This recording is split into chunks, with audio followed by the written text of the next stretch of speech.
Welcome to TreanorHL Talks, a podcast about architecture, planning, and design trends, as well as current events and noteworthy topics in the field. I am your host, Megan Brock, introducing today's topic, National STEM Day.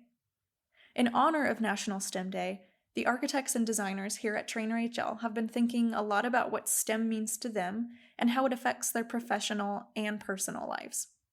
With STEM-related occupations expected to grow 70% faster than others, we have an opportunity and a responsibility to share our insights and perspectives with young and aspiring professionals.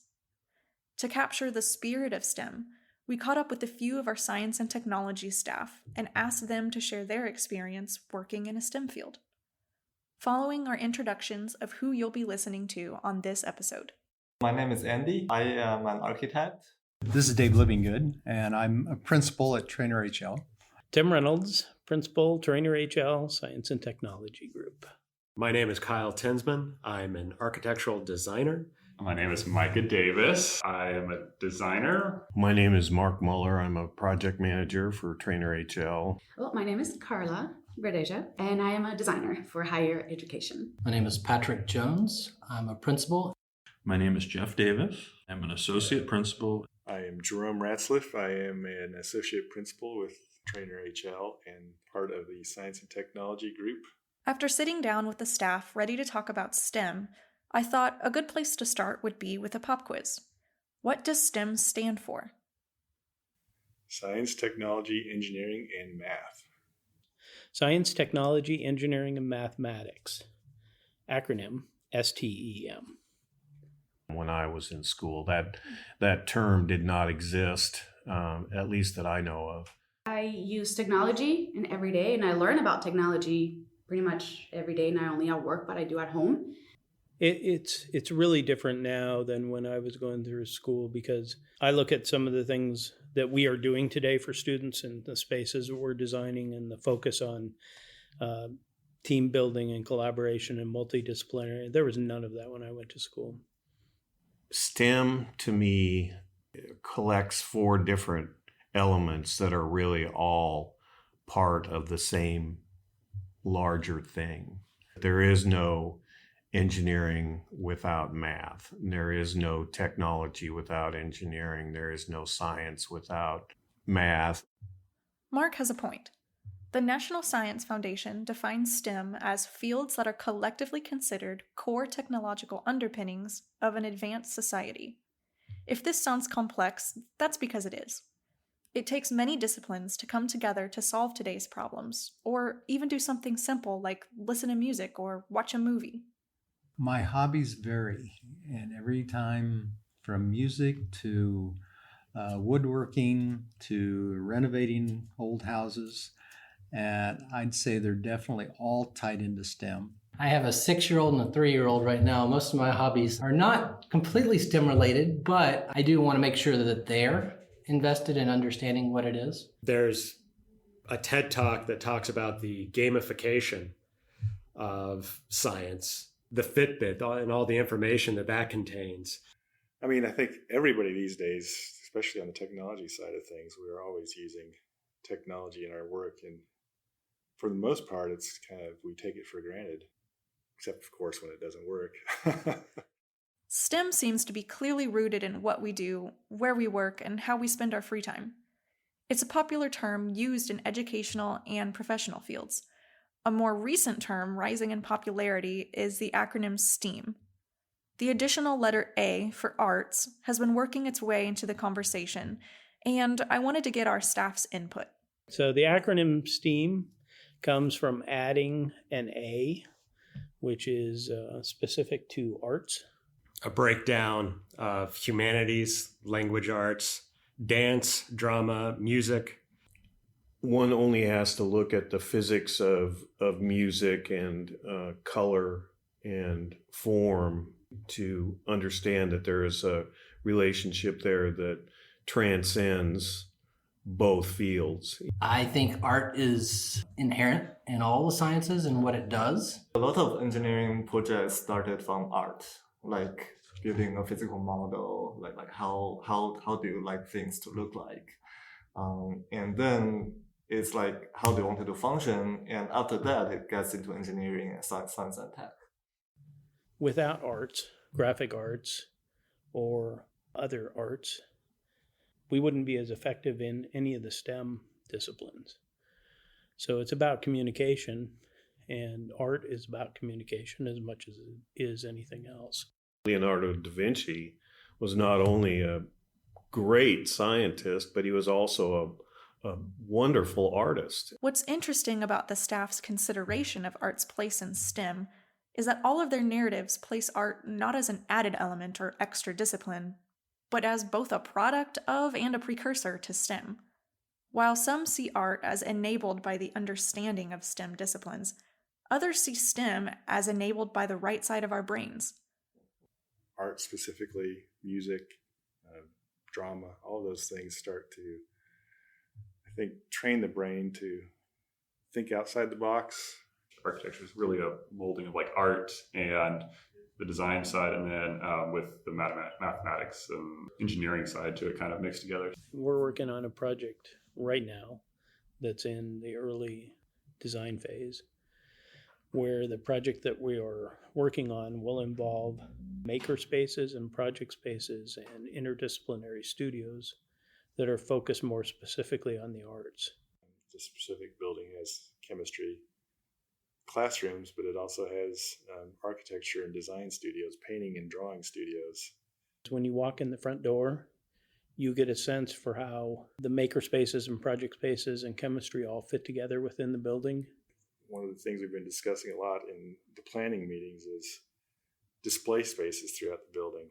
Science students will have posters and things on display, but at the same time we'll have art students in there and architecture students putting their work on display. While there are functions going within the buildings, it's the art side, whether it be through a graphic, whether it be through science on display, things like that. Those are the emotional drivers that connect people. They also educate people and inspire people. This is probably a project that's leading in the integration of the arts into the traditional STEM disciplines. Whether you call it STEM or STEAM, these fields are growing faster than most others in the workforce, and the demand for trained professionals is high. But how do we get into these fields? What inspires or pushes us to pursue a career in STEM? I asked our staff why they decided to work in architecture and what they like about it. I have an older brother and a younger brother. And when we were going to high school, my older brother graduated. He was valedictorian in a class of about 500 people. And he went to the University of Colorado to be an aerospace engineer. And then I came along and they said, well, what are you going to do? And I said, well, I suppose I'm going to be an engineer because I know both of my brothers are going to be engineers. I bought my first calculator when I was in high school physics class. It was a Texas Instruments calculator, and it weighed about a pound or a pound and a half. If you dropped it on your toe, it would hurt. My mom is a plumbing engineer, so I used to go to her office when I was a kid, and at the time she was like still drawing by hand on a big drawing board. My dad took some drafting classes in junior college, and so I always had all of his drafting tools. I had his compass and his T-square and his triangles, and so I guess I was always just kind of fascinated. One of the reasons I've decided over the last 20 years to focus efforts primarily on higher ed and primarily on science, technology, engineering, and mathematics projects is because it has such a huge impact for all of us. And I was reminded of that this summer, which was the 50th anniversary of the Apollo mission where we landed and men walked on the moon. Thinking of the technology that existed at that time for people being willing to trust that technology to climb into a rocket that will go 4 or 5 times the speed of a bullet. I find that very intriguing to see what they do, but then what can we do to help support that research and where they're going. If you look at the engineering and the science that it took to do that, and how far we've come today in terms of, they had rooms full of huge computers that were cranking out calculations. And we probably have as much power in our laptop as they did in some of those large mainframe rooms. And it's all because of advances in STEM. Buzz Aldrin came to talk to our junior high school, and he taught us how to make a paper airplane. And it was such a enlightening thing to have this person who had done amazing things teach you how to make a paper airplane. And so every time, whatever with the kids or nephews and nieces were making paper airplanes, I break out the one that Buzz Aldrin taught me how to fold. TreanorHL's Science and Technology Studio works almost exclusively with higher education clients to design environments fit for the next STEM professionals. I asked the staff what our clients have been up to and how this affects students interested in these fields. Their research is always fascinating. I've seen everything from nuclear research, biohazard. There's one studying cotton. The most recent project we worked with University of North Texas. They had just, a few years ago, had just got granted approval to start a biomedical engineering program. And so they didn't really have their space. And this is the first year that they actually graduated somebody start to finish from their program. But we were tasked with helping them create a space that was an addition to an existing building. I've always enjoyed every project that I've worked on for science and tech thus far. But a clear standout would be the Zachary Engineering Education Complex. And it was just such a unique building. I mean, it was incredible. We've been working with UTSA in San Antonio for a science and engineering building. Texas Tech is a great example of why is it that we do our labs that we do? Why are they different? Where we have wet labs, any type of research that we do. I think the research is becoming more and more just like the education, more collaborative, more interdisciplinary. I think that the focus on creating spaces to allow students to be in buildings more, to actually allow them to be on campus, to allow them to socialize, not just study together, but socialize together on campus, that allows them to see what other disciplines are doing and work with other disciplines.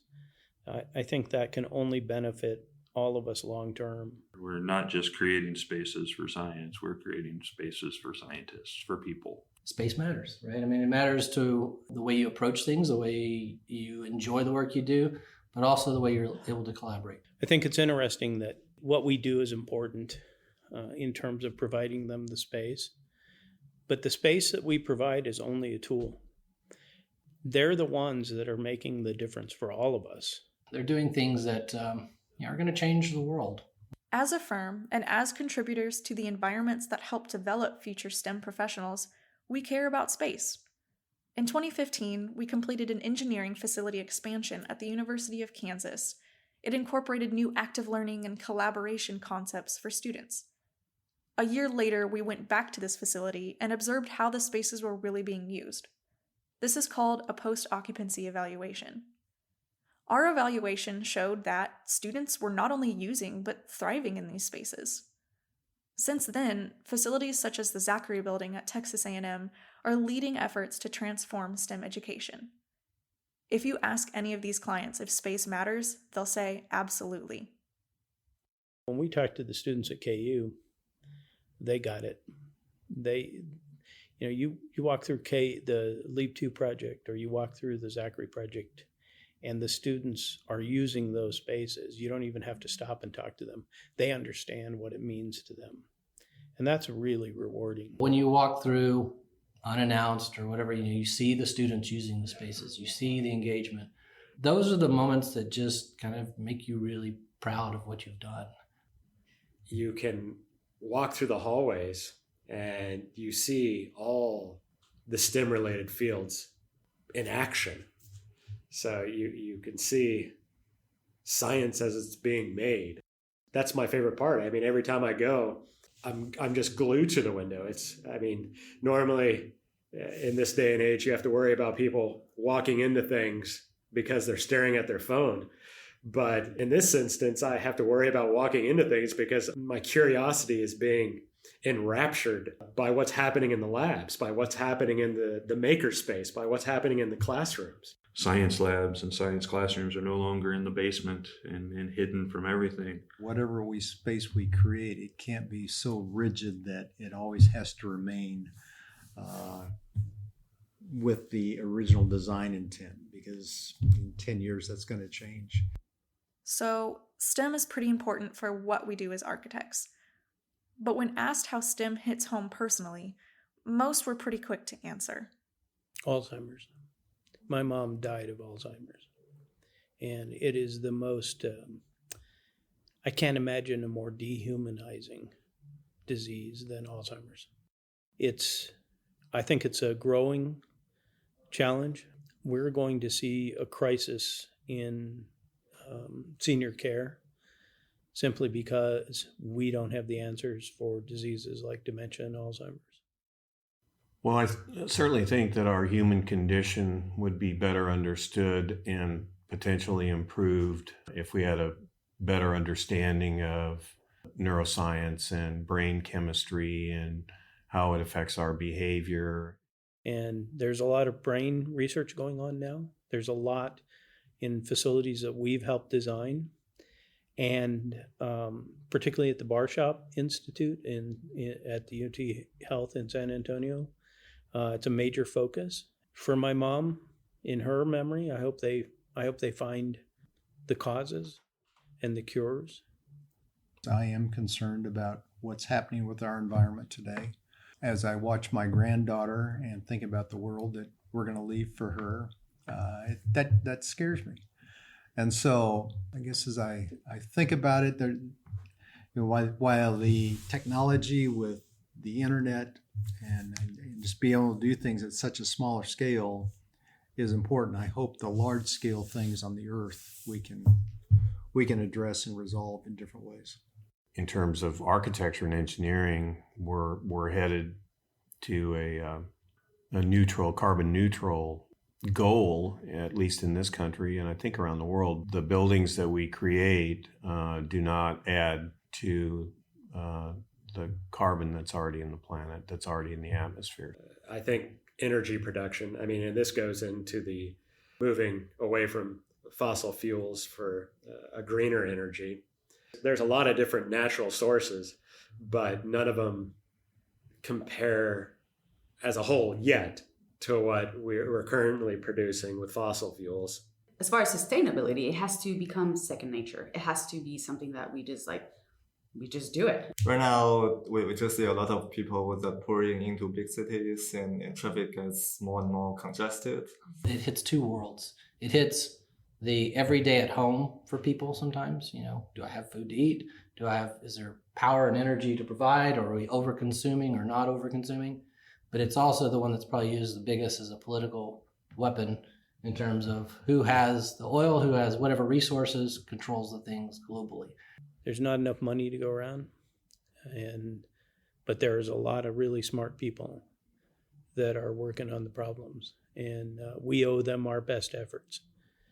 Most of us have causes that mean something to us personally, driving us to seek solutions or help others seek solutions that move us forward. So how can we be a part of the solution? Where do architects come in?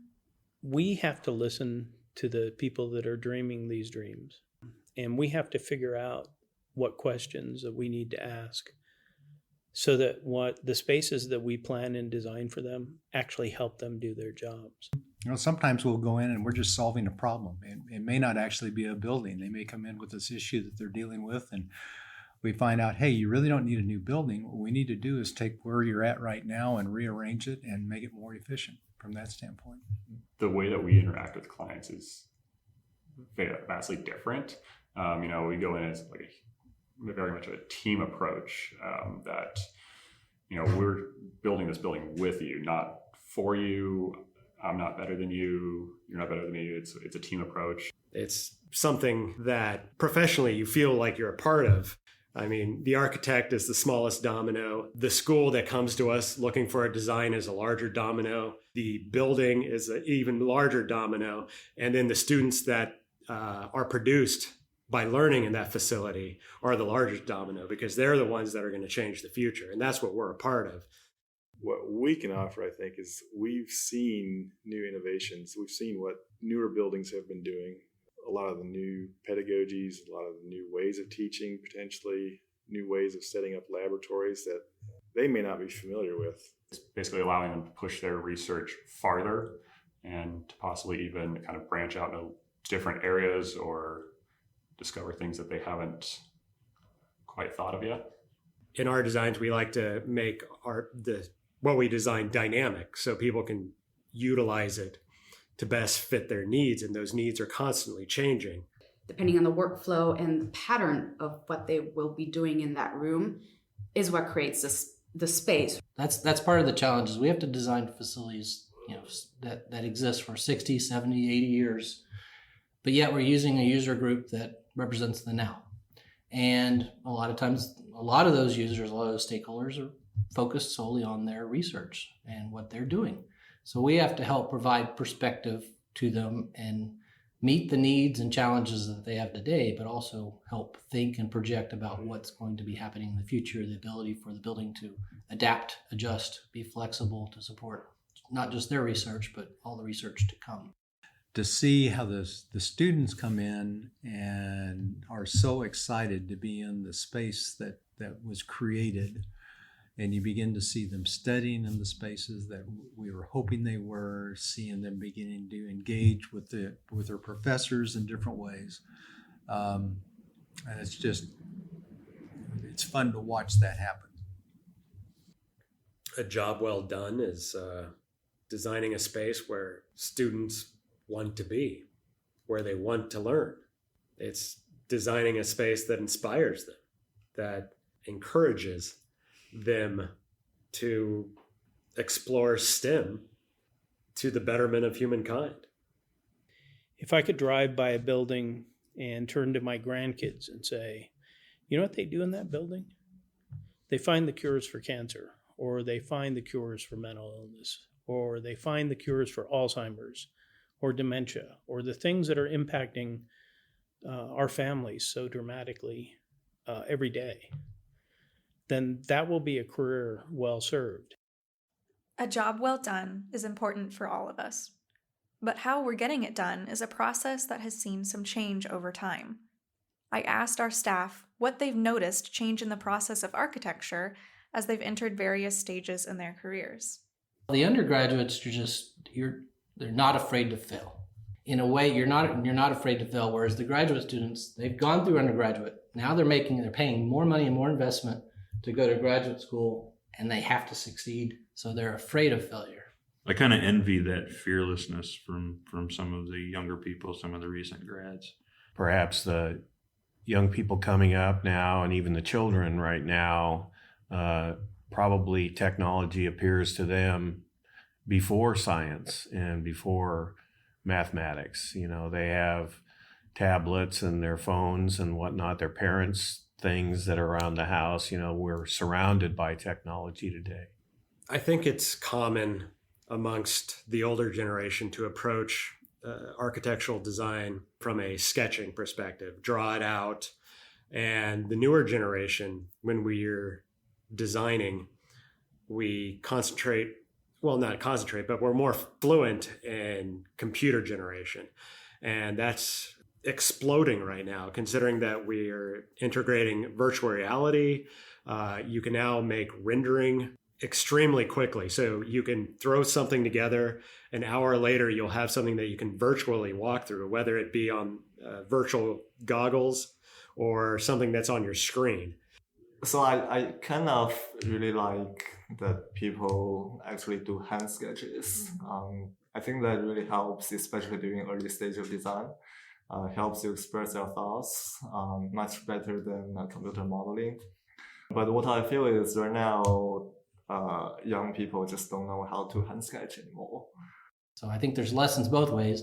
There's expertise that can be shared to the younger staff, but the idea of being open to new ideas and new strategies and new perspectives is what the older staff can learn from the new staff. As current professionals, we have a responsibility to help future STEM leaders learn from our mistakes and use our knowledge to be better. If you're a student in any STEM field, this advice is for you. Number one, don't be afraid to fail. If I were talking to students in my era, I would say reach out and find people that have share the same passions and work together with them. Take as much math and science as you possibly can. I think study abroad should be absolutely required for architecture. The life experience that you gain just by being in a place that's nowhere near your home, plus the ability to see all the different buildings that you've always seen, like in architecture, it's like these great buildings across the world. You actually get to go see them and experience them. And would encourage any STEM student to branch outside of their specific discipline. Keep the first few years as general and free thinking as possible, but then use the last few years to actually kind of layer in some reality so that people are more prepared coming out. I went into architecture straight out of high school on a path. This is what I wanted to do.